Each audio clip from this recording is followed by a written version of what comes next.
Hi, welcome to the Louie File.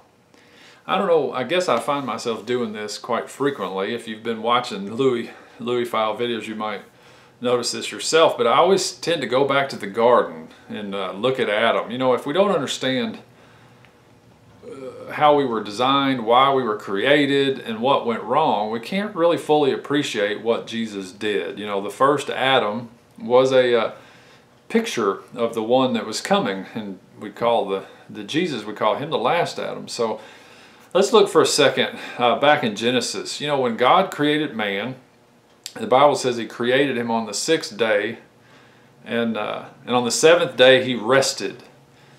So I like to tell people that God created everything and put it all in order in 6 days, created man, and then man's first day on the planet was a day of rest where him and God could just kick back and rest and enjoy each other.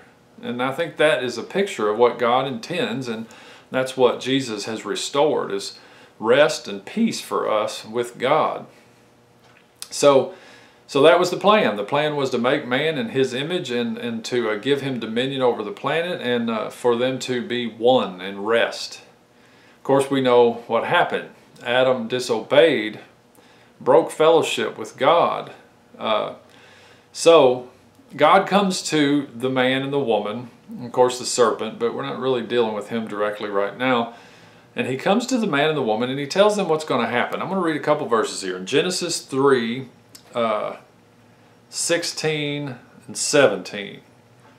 It says, "Unto the woman he said, I will greatly multiply thy sorrow and thy conception. In sorrow thou shalt bring forth children, and thy desire shall be thy husband, and he shall rule over thee. And unto Adam he said, Because thou hast hearkened unto the voice of thy wife, and hast eaten of the tree of which I commanded thee, saying, Thou shalt not eat of it, cursed is the ground for thy sake. In sorrow shalt thou eat of it all the days of thy life."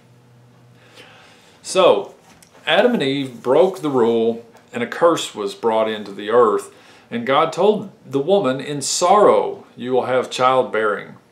And he told the man, in sorrow you will eat of the earth. So both of them have sorrow, pain, toil, turmoil as a result of their disobedience and being broken off from God. You know, I'm thinking about this and I'm like, my gosh, this is so amazing. So God comes and tells them what's going to happen. You know, a lot of people say that God cursed the earth, and I don't think he did. I think that God still loves the earth, and I think that Adam and Eve brought in the curse. They opened the curse, the door opened, or they opened the door for the curse to come in. So they both had to suffer sorrow. But here's what I want you to notice. That sorrow is actually a good thing. You know, the Apostle Paul in 2 Corinthians 4 said that these temporal, these momentary light afflictions are working for us an eternal weight of glory as we look at the things which are not seen, that are eternal. So he says, don't look to the temporal. Adam and Eve had to deal with sorrow, and the sorrow was there from God's view. I don't think it was a punishment so much as God's way of saying, the sorrow is going to increase until you finally turn and come back to me. So the sorrow from God's perspective is really a good thing for us. The pain and the turmoil is the only way that actually drives us back to God. And it's only when we drive back to him, or driven back to him, that we will find that rest that he always designed us for. See, we were created to operate from a place of rest. In Hebrews 3, it says many of the children of Israel didn't enter into the promised land. They never entered into rest because of unbelief. So in chapter 4 of Hebrews, it tells us to labor to enter into the rest. That's what God is wanting. That's the labor. Our labor is to enter into rest because we are so caught up in busyness and so caught up in trying to make a name for ourselves, so caught up in trying to be good, so caught up in trying to be a Christian, so caught up in all of this busyness. Now, don't misunderstand me. I'm not saying that we lay back in a hammock and we don't go to work and we don't, you know, mow the yard or go to the grocery or do whatever it is we have to do, pay bills and all that. I'm not saying that. What I'm saying is that our very life, our core, our center, our source is meant to be coming from a place of rest.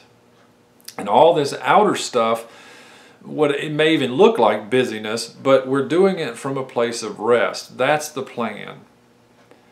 And the sorrow is there to drive us back to Christ. So it's really not working against us after all. Not when we see the bigger picture. It's working for us. It's working for us to push us back to God. Jesus said, "Come unto me, all you who are weary and heavy laden, and I will give you rest." I just pray that you take him up on that today. Let Christ be your rest. Just receive him. I'll talk to you later. Thanks for watching.